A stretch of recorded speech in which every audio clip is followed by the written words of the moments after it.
So if you've been trading for a good amount of time, you must be familiar with this common retail pattern, which is to look for a trend, and when the trend breaks you should look for a retest and then a potential continuation. So this is exactly how price set itself up at the case of GBPCAD.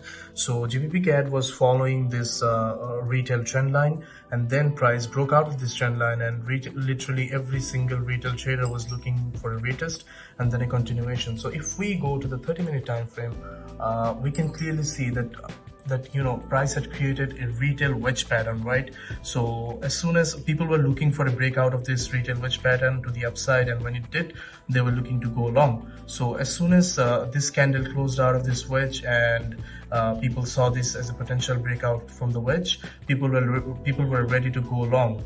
But what happened instead, price just kept on moving to the downside and grabbing all of their stop losses and going to the original direction. So this is how banks and institutions trap retail money, and this is how retail traders get wrecked, and price action continues to profit with all of their VIP clients.